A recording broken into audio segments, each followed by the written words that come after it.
तो टाइम कैसे लगा दे? काम कर रही हूँ। अरे यार तेरे तौर पर लगा तौर से लेकर अरे नहीं ना।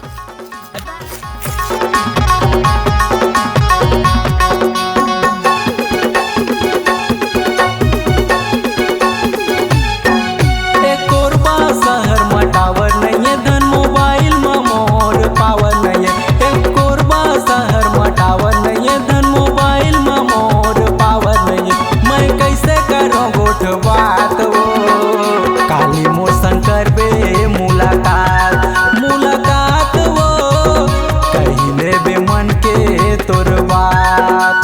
कोरबा शहर में टावर नहीं है, धन मोबाइल में मोर पावर नहीं है। कोरबा शहर में टावर नहीं है, धन मोबाइल में मोर पावर नहीं है। मैं कैसे करूँ गोठ बात वो काली मोर शंकर बे मुलाकात वो कहले बे मन के तोर बात।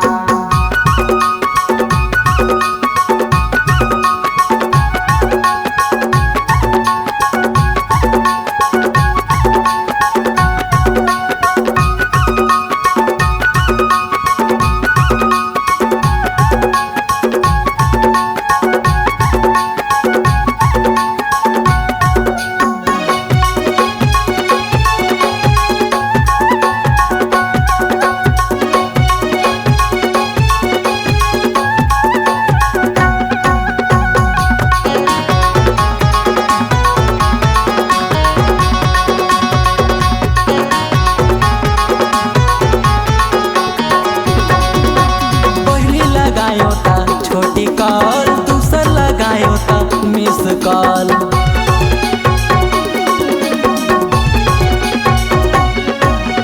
पहली लगायो था छोटी कॉल, दूसर लगायो था मिस कॉल, तीसर लगायो था टावर नहीं है, जाने मोबाइल में पावर नहीं। मैं कैसे करूँ गोठ बात वो काली मोर शंकर बे मुलाकात वो कहले बे मन के तोर बात। मुलाकात वो कहले बे मन के तोर बात।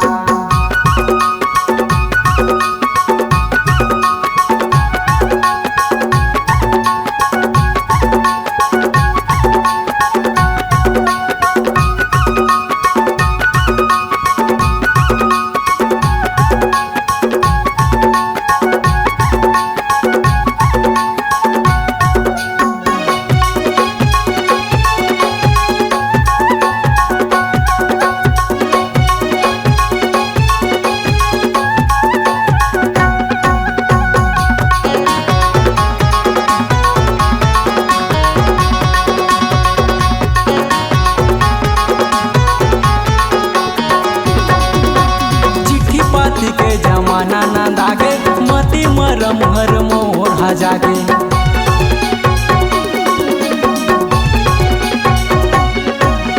चिट्ठी पाती के जमाना ना दागे मती मरम हर मोर जागे। एती ओती मोर मन हर भागे, जानू के चेहरा नैना मासा मागे। मैं कैसे करूँ गोठ बात वो काली मोर शंकर बे मुलाकात वो कहले बे मन के तोर बात। मुलाकात वो कहले बे मन के तोर बात। कोरबा शहर में टावर नहीं है, धन मोबाइल में मोर पावर नहीं है। कोरबा शहर में टावर नहीं है, धन मोबाइल में मोर पावर नहीं है। मैं कैसे करूँ गोठ बात वो काली मोर शंकर बे मुलाकात वो कहले बे मन के तोर बात। मुलाकात वो कहले बे मन के तोर बात।